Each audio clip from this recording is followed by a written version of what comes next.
እንግዲህ ዋናው ጉዳይ ምን መሰለ፣ በተለይም ደግሞ ስለዚህ ጉዳይ ሲነሳ በዚህ በኤልጂቢቲኪው ፕላስ መብቶች ዙሪያ የሚነሱ ጉዳዮች ጉዳዩ በዓለም አቀፍ ደረጃ እንደዚሁም ደግሞ በኢትዮጵያ ውስጥ የተለያየ አረዳድና አመለካከት ነው ያለው። ዋና ዋናዎቹ በተለያየ መንገድ ሊገለጹ የሚችሉ ናቸው። እንደ ከዚህ በፊቱ በአብዛኛው ሰው ብሎበታል። በተለይም በተባበሩት መንግስታት ድርጅት ደረጃ የሰው ልጅ ሁሉ በማንነቱ ሳይለይ በእኩልነት የመኖርና ከጥቃት የመጠበቅ መብት እንዳለው ይናገራል። ስለዚህ ብዙዎቹ ምዕራባውያን ሀገራት እንደ ጋብቻ፣ ልጅ የማሳደግ እና ከስራ መድሎ የመጠበቅ መብቶችን በህግ የፈቀዱበት ሁኔታ ነው ያለው። እንግዲህ ዓለም አቀፍ የሰብአዊ መብት ተሟጋቾች ጭምር ማንኛውም ሰው በጾታዊ ዝንባሌው ምክንያት ሊታሰር፣ ሊገደል ወይም ሊገለል አይገባም ብለው ነው እስካሁን እየተከራከሩ ያሉት ማለት ነው። ግን በኢትዮጵያ ያለው ሁኔታ እሱ ነው ወይ ካልን እሱም በፍጹም የማይገናኝ ነገር ነው። በኢትዮጵያ ውስጥ ጉዳዩ ከባህል፣ ከሃይማኖትና ከህግ አንጻር በጣም በጥብቅ የተከለከለ ነው። የወንጀል ህጉም እንደዛ ነው የሚለው። ለምሳሌ በኢትዮጵያ የወንጀል ህግ መሰረት ይህ ድርጊት እንደ ወንጀል ይቆጠራል። ድርጊቱ የተከለከለም ሲሆን እስከ እስራት የሚያደርስ ቅጣትም ሊያስከትል ይችላል ማለት ነው። ከዛ ባለፈ ባህልና ሃይማኖት ነው። የኢትዮጵያ ኦርቶዶክስ ተዋሕዶ ቤተክርስቲያን፣ የእስልምና እምነትና የፕሮቴስታንት አብያተ ክርስቲያናት ድርጊቱን በጽኑ ያወግዙታል እና ማህበረሰቡም በባህል ደረጃ ሳይቀር ጉዳዩን እንደ ነውር ነው የሚመለከተው ማለት ይቻላል። ሌላው እንግዲህ ዋና ዋናዎቹ የክርክር ነጥቦች ምንድን ናቸው ካልን በሁለት የተለያዩ ጎራዎች የሚካተቱ ናቸው። አንደኛ የሚደግፏቸው አሉ፣ ሁለተኛ ደግሞ የተቃዋሚዎቹም አሉ። የሚደግፏቸው ካልን እንግዲህ ዓለም አቀፍ ተሟጋቾችንም ይጨምራል፣ የባህልና የሃይማኖት ጠባቂዎችንም እይታ የሚያካትት ነው ማለት ነው። እና የሚደግፏቸው ምን ይላሉ? የግል ነጻነትና የሰብአዊ መብት መከበር አለበት ሲሉ ይናገራሉ። ሌላውም ደግሞ ማንም ሰው በማንነቱ ሊገለል ወይም ሊገፋ አይገባም የሚልን መከራከሪያ ያነሳሉ። ከዛ በተረፈ ደግሞ ፍቅርና ምርጫ የግል መብት ነው ብለውም የሚከራከሩ ብዙዎች ናቸው። በዛኛው አንግል ደግሞ ያሉት ምን ይላሉ? ይሄ ተፈጥሯዊ አይደለም፣ ሃይማኖታዊና ባህላዊ እሴቶችን ይጥሳል፣ ስለዚህ መወገዝ ያለበት ድርጊት ነው የሚሉ አሉ። ሌላው የቤተሰብ መዋቅርና ቀጣይነትንም ያናጋል። ቤተሰብ ወደፊት መዋቅሩን ሰርቶ ትውልድን አፍርቶ ዋና ፐርፐዙን እንዳያሳካ ያደርገዋል። ሌላው ደግሞ እንግዲህ ከውጭ የመጣ ባህላዊ ወረራ ነው የሚሉም አሉና በዚህ ነው አብዛኛው አሁን ኢትዮጵያ ውስጥ ያለው ክርክር። ግን በጣም በሚያሳዝንና በሚገርም ሁኔታ እንደተባለው ሳይሆን ቀርቶ ኢትዮጵያ ውስጥ በድብቅ ሆነ እንጂ በጣም የተስፋፋበት ደረጃ ላይ እየደረሰ ነውና በዚህ ጉዳይ እንግዲህ በዓለም ላይ ከፍተኛ ክርክር የሚደረግበት በየሀገሩም ደግሞ እንደ ባህሉና እንደየህጉ የተለያየ አረዳድ ያለው ጉዳይ ነው። እንግዲህ በኢትዮጵያ አውድ ግን ጉዳዩ ከሃይማኖት ከባህል ጋር በጥብቅ የተያያዘ ስለሆነ ህጉም ሆነ ማህበረሰቡ ድርጊቱን በፍጹም እያወገዙ ያለበት ሁኔታ ነው ያለው። ያም ሆነ ይህ ግን አብዛኛው የኢትዮጵያ ክፍል ሊባል ይችላል፣ በተለይም በትግራይም በሌሎችም ክልሎች በአማራ ክልልም ይሁን በሌሎችም ክልሎች ያለው ሁኔታ ከዚህ በላይ የዘለለ ነው የሚመስለው እና አዲስ አበባ ይባላል፣ ከዛ ሌሎችም የክልል ከተሞች ይባላሉ። ጉዳዩ በደንብ የተስፋፋ ነው የሚመስለው። እንደውም አብዛኞቹ እኮ ከዛ ባለፈ ራሱ ብዙ ነገሮችን ይናገራሉ። በተለይ አሁን ወደ 22 ሰፈር ወደ ቦሌ አካባቢ ሌሎች አካባቢዎች ብትመለከት እንደዚህ አይነት ነገሮች በስፋት ነው ያሉትና ኢቭን እዚህ ቤት ሂዱ፣ እዛ ቤት እንደዚህ ያለ እንደዚህ ሁኔታዎችን ማግኘት ከፈለጋችሁ እዚህ ሂዱ የሚባልበት ሁላ ደረጃ ላይ ተደርሷል የሚባል 22 ቦሌ። አሁን ደግሞ አንዱ ሰው ምን ሲል ነበረ፣ በተለይም ወደዚህ ወደ አዲሱ የአድዋ ሐውልት የተሰራበት ሙዚየሙ ማለት ነው፣ በዛ አካባቢ ራሱ እንደ መገናኛ ስቴሽን እየተጠቀሙት እንደሆነ ነው እየተነገረ ያለው። እንደውም አንዱን ሰው ሊደበድቡት ሁላ ነበረ አይቷቸው፣ በዛ ድርጊት ውስጥ ሲሳተፉ አይቷቸው ሊደበድቡት እንደነበረ ሁላ ተናግሯልና ነገርየው ከሚታሰበው በላይ ትንሽ እየሰፋ የሄደ ነው የሚመስለኝ እንደኔ። ሌላም አንድ ሰው እንደዚህ መረጃ የሰጠኝ ምን አለኝ፣ ወደ ኢቭን መቀሌ የሚታወቁበትና የሚገናኙበት ቦታ ሁሉ አለ። ወደ አዲግራትም ብትሄድ እንደዛው ነው። ኢቭን ሰዎቹን ራሱ አብዛኛው ሰው ያውቃቸዋልና አምኖ ተቀብሎ ነው የሚኖረው፣ ያው ምንም ማድረግ ስለማይችል ማለት ነው። ስለዚህ ሁኔታዎች ከአንድ ሰው ከሁለት ሰው ከብዙ ሰዎችም ኢቭን የበለጡ ናቸው። ደብቀው ተደባብቀው እየኖሩ ነው ካላልን በስተቀር እንደዚህ አይነት ነገር አልተስፋፋም ማለት እና ከህግ አንጻርና አካባቢ ግን ስንመለከተው ለምሳሌ በኢትዮጵያ ህግ መሰረት ይሄ ድርጊት በወንጀል የሚያስቀጣ ነው። የወንጀል አንቀጽ ህጉም 629 ይህ ድርጊት መፈጸም በህግ የተከለከለ መሆኑን ይደነግጋል። ቅጣቱ ደግሞ እንግዲህ ድርጊቱ እንደ ሁኔታው ከቀላል እስራት ጀምሮ እስከ 10 ዓመት ወይም ከዚያ በላይ ለሚያደርስ ጽኑ እስራት ይዳርጋል። በተለይ ደግሞ ጥቃት ተጽዕኖ የሚጨምር ከሆነ ማለት በጥቃት መልኩ በመድፈር ባስገድዶ መልኩ ከተደረገ ደግሞ ሌላም ቅጣት አለው ነው። እንግዲህ በጋብቻን ራሱ በተመለከተ የኢትዮጵያ ህገ መንግስትና የቤተሰብ ህግ ጋብቻን የሚፈቅደው በአንድ ወንድና በአንድ ሴት መካከል ብቻ ነው። ስለዚህ የምንም ይሄ ወደዚህ ወደዛ የሚያስብል በህግ የተከለከለ ነው። ሌላው ደግሞ በማህበራዊና ሃይማኖታዊ እይታ ከተመለከት ነው በጣም ብዙ ሃይማኖቶች የሚከለክሉት ድርጊት ነው። ስለዚህ በኢትዮጵያ ውስጥ ጉዳዩ ከግል ምርጫም በላይ ነው እና እንደ ሞራልና የእምነት ጥሰትም ተደርጎ ስለሚወሰድ በጣም ሲሪየስ ነው። ለአብዛኞቹ ሰዎች ያልተገለጠው ነገር ይሄ ነው።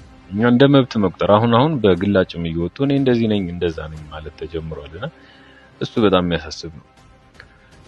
እንግዲህ ሌላው የማህበረሰቡም ባህልና ወግ መከበር አለበት። አብዛኛው የማህበረሰብ ክፍል ድርጊቱን እንደ ባህል ወረራ እንደ ነውር ወይም ታቡ ነው የሚያየው። ስለዚህ ግለሰቦች በማህበረሰቡ ዘንድ ራሱ የመገለል የመሰደብና የጥቃት ስጋት ውስጥ እንዲገቡ ማድረግ ከዚህ ድርጊት እንዲቆጠቡ ማድረግም አስፈላጊ ነው ተብሎ ነው አብዛኛው ሰው የሚመለከተው እና ይሄም ነው እየሆነ ያለው ነው የሚባለው። ሌላው እንግዲህ የመደራጀትና ሀሳብን የመግለጽ መብት አላቸው ወይ ተብሎ ይጠየቃል ብዙ ጊዜ። እንግዲህ በዚህ በኤልጂቢቲኪው+ መብቶች የሚቆሙ ግልጽ የሆኑ ድርጅቶች እየመጡ ነው ያሉት በዓለም ዙሪያ ማለት ነው። ያሁኑ እንዴት ነው እንደዛ እየተከናወነ ነው ወይ የፈቀዱ ነው ወይ የሚለው እስካሁን እንግዲህ አልታወቀም። በተለይ ስብሰባዎችን ማድረግ ይችላሉ ወይ ሰብአዊ መብት አካባቢ ያለው ነገር ምናምን የሚለው ራሱ ሌላ ጉዳይ ነውና ግን ብዙ ድርጅቶች በውስጥ ለውስጥ በማስፋፊያም በለው በምንም በለው እየሰሩበት ያለ ሁኔታ እንደሆነ ነው አብዛኛው ሰው እየተናገረ ያለው እና ለዚህ ጉዳይ የሚደረጉ ስብሰባዎች ወይም ውይይቶች በመንግስትም ሆነ በማህበረሰቡ ተቃውሞ ስለሚገጥማቸው በይፋ አይደረጉም እንጂ ውስጡን በጣም ብዙ ሆቴሎች አሉ አዲስ አበባ ላይም በለው የትም ሀገርና እንደዚህ ይደረግ ስብሰባዎች ኮንቬንሽኖች ምናምን ያከናውናሉ። ግን ስሙ ሌላ ነው የሚያደርጉበት። እንደውም አንድ ትምህርት ቤት በአንድ የድርጅት የሚተዳደር በውጭ ድርጅት የሚተዳደር ትምህርት ቤት ውስጥ ደብተራቸው ላይ ባንዲራውን በማድረግ ወንበራቸው ላይ ግድግዳው ላይ ቦርሳቸው ላይ ብዙ ነገሮችን በማድረግ እያስተዋወቁ እንደሆነ ነው የሚነገረው እና ኮልፌ አካባቢ ይሁን የት አካባቢ ብቻ መረጃ የሰጠን አንድ ሰው እንደዛ አይነት ድርጊቶች እየተከናወኑ ናቸው። የሚደረጉት ደግሞ በኢትዮጵያውያኑ ነው። አስተባባሪዎቹ ኢትዮጵያውያን ናቸው የሚያደርጉት ነገር እና ትውልዱ ላይ ሁላ ሳይቀር እየሰሩ ነው። በጣም ከህፃናት እድገት ጀምሮ በቀላሉ እንዲይዙት እንዲረዱት ቀለሙን እንዲለምዱት ይሄ ነገር ማለት ኖርማል ነገር እንደሆነ በአእምሯቸው እንዲሳል እያደረጉ ነው ያሉት ተብሎ ነው እየተነገረ ያለው። ሌላው የዓለም አቀፍ የሰብአዊ መብት ተሟጋቾች መሰረታዊ የሰው ልጅ መብቶች ሊከበሩ ይገባል የሚል ግፊት በማድረግ በመንግስት ላይ ራሱ ከፍተኛ የሚባል ጫናን እያሳደሩ ነው የሚገኙት። መንግስት ደግሞ እንግዲህ የህዝቡን ባህልና እሴት ማስከበር አለብኝ በሚል ይንቀሳቀሳል ነው የሚባለው። ያም ሆነ እንግዲህ እስካሁን ድረስ ያመጣ ለውጥ የለም። ሰሞን ሰንባዲ አልተያዘም እንተና አልተያዘም የሚባለው በዛ መንገድ የሚታይ ነው። ምክንያቱም ጫናው ከፍተኛ ነው በመንግስት ላይ የሚደርሰው ማለት ነውና ከፍተኛ ዓለም አቀፍ ተቀባይነት ስላላቸው ነገሩን እንደቀላል ማየትም አስፈላጊ ነው ብዬ አላምንም። እንግዲህ አሁን ባለው ወቅታዊ መረጃ በአሁኑ ጊዜ እንግዲህ ኢትዮጵያ ውስጥ ምንም አይነት የህግ ለውጥ ለማድረግ የሚታይ እንቅስቃሴ የለም። በእርግጥ ጫናዎች አሉ። ህጎች እንዲለወጡ አኮሞዴት አድርጉ፣ እነዚህን ሰዎች ያዟቸው፣ በብዙ መንገድ ሊገለሉ አይገባም የሚሉ ሀሳቦች ከተለያዩ አንግሎች ይሰጣሉ። እንግዲህ በማህበራዊ ሚዲያ ላይም አልፎ አልፎ ክርክሮች ይነሳሉ። አብዛኛው አስተያየት እንግዲህ በጣም እያወገዘ ነው የሚገኘው። አንዳንዶቹ ደግሞ ምን ችግር አለው ወደ ማለት የመጡም አሉና ብዙ የሚባሉ ክርክሮች ናቸው ያሉት። እንግዲህ የደህንነት ስጋት አለባቸው። እዚህ ዝንባሌ ውስጥ ያሉ ሰዎች ማንነታቸውን ደብቀው ነው የሚኖሩት በአብዛኛው ጊዜ ማለት ነው። ሌላው እንግዲህ በኢትዮጵያ ያለው ደረጃ ፍጹም ተቀባይነት የሌለውና በህግ የሚያስቀጣ ነው። ስለዚህ ጉዳዩ ከሰብአዊ መብትም ያለፈ ከሃይማኖትና ከሀገራዊ እሴቶችም ጋር የሚደርስ ነው። እንግዲህ ይህንን ጉዳይ መስፋፋቱን ከተናገረን አይቀር እንዴት ነው የተስፋፋው፣ በምን ያህልስ ቁጥር ነው የሚገኘው የሚለው ደግሞ ሌላው አጠያያቂና አሳሳቢ ጉዳይ ነው። ስለዚህ በኢትዮጵያ ውስጥ ይሄ ጉዳይ ተስፋፍቷል ወይ ለሚለው ጥያቄ በእርግጥ በቁጥር የተደገፈ ግልጽ መረጃ ማግኘት በጣም ከባድ ነው አሁን ላይ። ነገር ግን ከአንዳንድ ድርጊቶች ከምታዩቸው ከሶሻል ሚዲያዎች ከምታዩቸው ተነስታችሁ ሰፊ የሚባል ኢንጌጅመንት ወይም ቦታ እንዳሉ መረዳት ትችላላችሁ። እና ድርጊቱ በህግም ሆነ በማህበረሰቡ ዘንድ የተከለከለ በመሆኑ ሰዎች ማንነታቸውን ደብቀውም ስለሚኖሩ ጭምር ጉዳትም ጥቅምም ወይም ቁጥራቸውንም ማወቅ አልተቻለም በዛ መልኩ። ቢሆንም ግን አሁን ባለው ሁኔታ ድርጊቱ ከበፊቱ የበለጠ እየታየ ወይም ትኩረት እየሳበ መጥቷልና ከባድ የሚባል ጊዜ ይመስለኛል። አሁን ነገሮችን ማስተካከል ካልተቻለ ለወደፊቱ ጄኔሬሽን በተለይ ትልቅ ተጽዕኖ ውስጥ ያለን ነው የሚመስለኝ። እና የማህበራዊ ሚዲያው በተለይም ቲክቶክ፣ ቴሌግራም፣ ፌስቡክ አጠቃቀሙ መጨመሩ ጉዳዩ በይፋ እንዲነገር አድርጎታልና እንደ ማስታወቂያ የሚሰሩ ሰዎች አሉ በብዛት ድርጊቱን እናወግዛለን ነው የሚሉት፣ ግን ስለሱ ሌት ተቀን ሲሰሩ ይውላሉ። ያው እንደ ፕሮሞሽን እንደ መስራት ነው። እና ቀደም ባሉት ጊዜያት ድርጊቱ የለም ተብሎ ይታሰብም ነበረ እና አሁን ላይ ግን ግለሰቦች ራሱ በማህበራዊ ሚዲያ ማንነታቸውን በይፋ መግለጻቸው ወይም ድርጊቱን የሚያሳዩ ምስሎችን ማጋራታቸው እየተስፋፋ ነው የሚል ስጋት በማህበረሰቡ እንዲፈጠር አድርጓል። ነገር ግን ይሄ ከድሮም ባይሆን ከቅርብ ጊዜ ወዲህ ውስጥ ለውስጥ እየተሰራበት እንዲስፋፋ እየተደረገ ያለ ጉዳይ ነው። አሁን ላይ ግን ያው ሶሻል ሚዲያውም ስለበዛ ነገሮች በግልጽ እየታዩ ነው የሚገኙት ማለት ነው። እንግዲህ እዚህ የግሎባላይዜሽኑም አለ፣ ይሄ ዓለም አቀፋዊነት ተጽዕኖ ማለት ነው። የውጭ ሀገራት ፊልሞች፣ ሙዚቃዎች፣ አልባሳት በተለይ ወጣቱ ላይ በሚያሳድሩት ተጽዕኖ ምክንያት የባህል ለውጦች በሰፊው እየታዩ ነው የሚገኙት። ይሄ ደግሞ እንግዲህ ወጣቶች የውጭውን ዓለም ያኗኗር ዘይቤ እንዲከተሉ መንገድ ከፍቷል ተብሎም ነው የሚታመነው። እንግዲህ አብዛኞቻችሁ ታስታውሳላችሁ፣ በተለይ ከዚህ ከቲክቶክ ክሬቲቭ አዋርዱ ላይ ያለባበሳቸውን አይታችኋል። ያለባበስ መቼም ከኢትዮጵያ ተምሮት እንዳልሆነ ብዙዎቻችሁ ታውቁታላችሁ። ያው ከውጭ በፊልም ያሉ ከግራሚ አዋርድ ከተለያዩ የሽልማት ስነ ስርዓቶች የሚለበሱ ልብሶችን ኮርጆ አምጥተው ነው እንደዛ እርቃን እስከመሄድ የደረሱትና ትውልዱ ከእውቀት ማነስ የተነሳ እየጠፋ ነው። አብዛኛው ትውልድ እውቀት አለው ተብሎ አይታሰብም። ሶሻል ሚዲያው ይመረዋል በቃ ግር ነውና አብዛኛው ሰው እዛ ደረጃ ላይ እየደረሰ ነው ያለው። እንግዲህ ድብቅ እንቅስቃሴዎች አሉ፣ በተለይ በትላልቅ ከተሞች እንደ አዲስ አበባ ባሉት ማለት ነውና ድርጊቱ በድብቅ እንደሚፈጸም ይታወቃል። አብዛኛው በግልጽ አይወጡም እንጂ ይፈጽሙታል። እና የተወሰኑ መዝናኛ ቦታዎች፣ ካፌዎች ወይም የቴሌግራም ግሩፖችን ከፍተው ለዚህ ተግባር እንደመገናኛ እንደሚያገለግሉ በተለያዩ ጊዜያት የሚወጡ መረጃዎች አሉ። እና ብዙ ጊዜ ወጣቶች አሁን ለምሳሌ ከሴት ወጣቶች ጋር ስትነጋገሩ ሴት የምር ሴት መስላችሁ ሹገር ማሚዎች ምናምን እያላችሁ ስትሄዱ እነሱ አሁንማ በተደራጀ መልኩ ገብተውበታል ነው የሚባለው።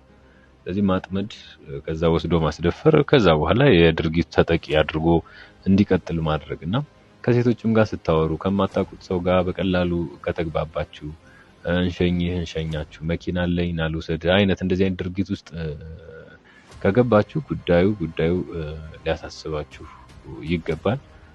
ለምን ብላችሁ ልትጠይቁም ይገባልና እንደሚያስደፍሩ ነው በአብዛኛው እየተነገረ ያለው። ሌላው ደግሞ በተለይም ከረጅም ጊዜ በኋላ ጓደኛዬ ነው ብላችሁ የምታገኙት ሰው ጋርም ግንኙነት ለመፍጠር መጠንቀቅ አለባችሁ። እነሱ አሁን ጓደኛችሁ ከሆነ ጊዜ በኋላ የሀሳብ ለውጥ አምጥቶ የዚህ ድርጊት ተጠቂ ሆኖ ምናምን ሊሆን ይችላል እና እሱንም አታውቁትም። ስለዚህ በድንገት አብራችሁ ባላችሁበት ሁኔታ እንደዛ አይነት ድርጊት ሊፈጸምባችሁ ስለሚችል እሱም ጥንቃቄ የሚሻ ጉዳይ ነው። ሴት ጓደኞችም ጭምር ይሄን ማድረግ እንደጀመሩ ነው እየተነገረ የሚገኘው እና ጥንቃቄ ያስፈልጋል ነው። ለጊዜውም ቢሆን እስከተወሰነ ጊዜ ድረስ ጥንቃቄ ያስፈልጋል። 22 ቦሌ እንደዚህ ክለቦች ምናምን በአብዛኛው ይሄንን ስራ እየሰሩ እንዳለ ነው እየተነገረ ያለው።